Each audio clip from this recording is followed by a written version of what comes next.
Assalamu alaikum students, welcome to English class. I hope everyone is fine. Students, open your Oxford Modern English book. Unit 1st, Dorothy meets the Scarecrow. Okay students, in our last lecture we have studied that Dorothy, Toto and Scarecrow, the three of them started walking towards the Emerald City. यानी कि तीनों जो है वो emerald city की तरफ जाते हैं. ओके स्टूडेंट्स, हम अपना आज का लेक्चर स्टार्ट करते हैं. Do let me carry that basket for you. I shall not mind it for I can't get tired, said the scarecrow. Scarecrow ने कहा कि मैं, यानी कि स्केयरक्रो ने डोरोथी से कहा कि मैं तुम्हारे लिए तुम्हारा बास्केट या तुम्हारी टोकरी उठा लेता हूँ. I shall not mind it, मुझे बिल्कुल भी बुरा नहीं लगेगा. For I can get tired, क्योंकि मैं थक नहीं सकता. I'll tell you a secret. Secret का मतलब है राज. मैं तुम्हें एक राज बताऊँगा. He continued as he walked along. उसने चलते हुए अपनी बात जारी रखी. There is only one thing in the world I am afraid of. Afraid का मतलब है खौफज़दा होना, डरना. उसने कहा कि इस दुनिया में सिर्फ़ एक ही ऐसी चीज़ है जिससे मैं खौफज़दा हूँ या डरता हूँ. What is that asked Dorothy. Dorothy ने पूछा कि वो क्या है, यानी जिससे तुम डरते हो वो क्या चीज़ है. Is it the farmer who made you. Farmer का मतलब है किसान. डोरोथी उससे पूछती है कि वो क्या चीज़ है, क्या वो एक फार्मर है, किसान है जिसने तुम्हें बनाया है. No answer the scarecrow. Scarecrow ने जवाब दिया, नहीं. It's a lighted match. ये एक, यानी कि जिस चीज़ से मैं डरता हूँ वो क्या है, वो एक जलती हुई माचिस की तीली है. स्टूडेंट्स, जैसे कि हम जानते हैं कि स्केयरक्रो स्ट्रॉ से मिलकर बना था, यानी कि ड्राई ग्रास या सूखी, यानी कि ये सूखी तीलियों से मिलकर बना था. ठीक है. अब हम जानते हैं कि अगर सूखी घास पर या तीलियों पर हम जलती माचिस की तीली फेंकेंगे तो उस पर फ़ौरन से आग लग जाएगी. तो स्केयरक्रो को भी इसी बात का डर था कि अगर किसी ने उस पर या गलती से भी जलती हुई माचिस की तीली फेंकी तो ज़ाहिर है उसने जलकर ख़त्म हो जाना है. इसलिए उसने कहा कि जो इस दुनिया में सबसे ऐसी चीज़ जिसे मैं डरता हूँ वो क्या है, लाइटेड मैच है, जलती हुई माचिस की तीली है. Adapted from the wonderful visit of ओज. ओके स्टूडेंट्स, ये जो आपकी स्टोरी थी पूरी हमारी यूनिट फर्स्ट की, ठीक है, ये एक छोटा सा पार्ट हमारे पास है. ठीक है, ये पूरी स्टोरी नहीं है. ये द वंडरफुल विजिट ऑफ ओज से लिया गया है ये थोड़ा सा पार्ट. ये एक हमारे पास सीरीज़ है एक स्टोरी की. उस सीरीज़ ऑफ स्टोरी से इस पार्ट को लेकर आपकी बुक में, कोर्स में ऐड किया गया है.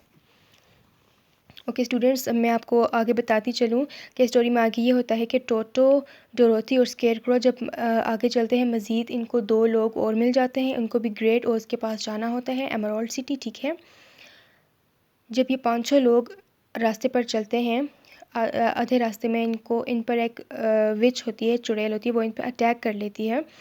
लेकिन ये 500 मिलकर उसका मुकाबला करते हैं, उसको ख़त्म कर देते हैं. फिर ये आगे जाके एमराल्ड सिटी पहुंच जाते हैं, ग्रेट ओज से मिलते हैं. ग्रेट ओज इनसे बहुत खुश होता है कि उन्होंने एक चुड़ैल को ख़त्म कर दिया. तो इसके बदले में ग्रेट ओज डोरोथी को उसके घर, उसके होम टाउन कैंसास पहुंचा देता है. स्टूडेंट्स, अब हम ऑथर के बारे में पढ़ेंगे, मुसन्नफ़ के बारे में पढ़ेंगे, राइटर यानी कि जिसने ये स्टोरी लिखी है. हमारे ऑथर का नाम है एल फ्रैंक बॉम. इस नाम को आपने अंडरलाइन करना है. एल फ्रैंक बॉम 1856 में ये पैदा हुए. 1919 में इनकी डेथ हुई थी. He was an American author. ये एक अमरीकी मुसन्नफ़ थे. Before he started writing books for children, Baum enjoyed acting and writing for the stage. Okay, children के लिए स्टोरी राइटिंग लिखने से पहले बॉम एक्टिंग करते थे और वो स्टेज के लिए ड्रामा वगैरह राइट करते थे. And then he worked as a journalist and in business. और फिर उसके बाद उन्होंने एक जर्नलिस्ट के तौर पे काम किया और उन्होंने बिज़नेस में भी अपना काम किया.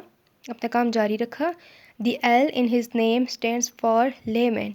अब एल फ्रैंक बाम, इसमें जो एल है इसका पूरा मतलब है लेमन, लेकिन Baum hated his name and liked to be known as Frank, लेकिन बॉम को अपना नाम बुरा लगता था और उसको सिर्फ अपने नाम में फ्रैंक नेम ही पसंद था। His most well known book is the Wizard of Oz. Frank का जो मोस्ट फेमस बुक है उसका नाम है the Wizard of Oz. It was so popular that he wrote 13 more books about Oz and after his death other writers continued the series. Okay, ये book इसकी इतनी famous हो गई थी कि फ्रैंक ने इसके बाद मज़ीद 13 और किताबें लिखी ओज के मतलब, ठीक है। बट आफ्टर हिज डेथ दूसरे राइटर्स ने इस सीरीज़ को कंटिन्यू रखा। स्टूडेंट्स, हमारा ये लेक्चर यहाँ पर कंप्लीट हो जाता है। हमारा यूनिट फर्स्ट कंप्लीट हो गया है। अब हम एक्सरसाइज की तरफ जाते हैं।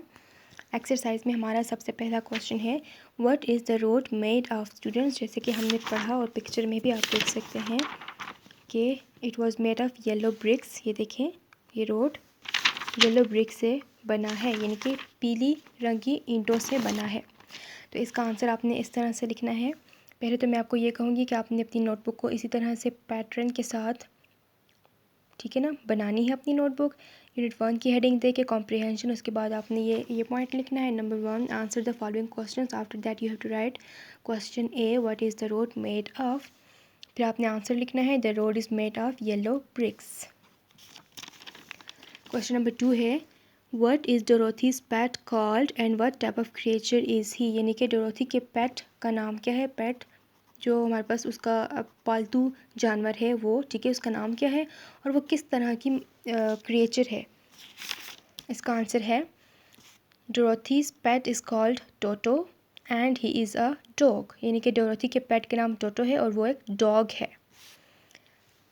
क्वेश्चन सी हमारा है why is the scarecrow in the field. के स्केयर क्रो फील्ड में, खेतों में क्यों होता है। ये भी हमने पढ़ा है कि वो बर्ड्स को डराने के लिए होता है। द स्केयर, तो इसका आंसर हमारे पास है the scarecrow is in the field to scare the birds and stop them from eating the ripe corn. Birds को डराने के लिए होता है और इसके अलावा ताकि बर्ड्स जो खेतों में पके हुए मकई होते हैं, जो भी होते हैं, ठीक है, उसको खाने से रोकने के लिए होता है। पार्ट डी हमारे पास है क्वेश्चन का what does Dorothy do to help the scarecrow. Dorothy scarecrow की कैसे मदद करती है। Dorothy helps the scarecrow to get down from the pole. ठीक है, हमने पढ़ा था डोरोथी स्केयर क्रो को उस पोल से, खंबे या डंडे से नीचे उतरने में उसकी हेल्प करती है दैट ही स्टक ऑन, जिस पर वो फंसा हुआ होता है। She also encourages him to go to Emerald City to ask the Great Oz for a brain. वो उसको इस बात पर भी इंकरेज करती है, उसकी हौसला अफजाई करती है कि वो एमरल्ड सिटी जाए और ग्रेट ओज से अपने लिए एक ब्रेन ले। स्टूडेंट्स, क्वेश्चन नंबर ई जो यहाँ पर आपको नज़र आ रहा है वो आपकी बुक में नहीं है, ये क्वेश्चन मैंने खुद बनाया है, ठीक है। वेयर इज़ डोरोथी गोइंग, कि डोरोथी कहाँ जा रही है। Dorothy is going to Emerald City. Dorothy Emerald City जा रही है। स्टूडेंट्स, कोशिश करें कि आप ये जो क्वेश्चन नंबर 1 है इसको आप सबसे पहले लिखते हैं, ठीक है। ये मैंने यहाँ पे आखिर में लिखा है, लेकिन आपने इसको सबसे पहले यहाँ पर लिखना है, इस क्वेश्चन से भी पहले लिखना है, ठीक है। फिर उसके बाद ये बाकी क्वेश्चंस आपने शुरू करना है। स्टूडेंट्स, आज के लिए इतना काफ़ी है। बाकी जो क्वेश्चंस हैं आपकी एक्सरसाइज में वो हम इंशाल्लाह नेक्स्ट लेक्चर में करेंगे। Thank you, take care.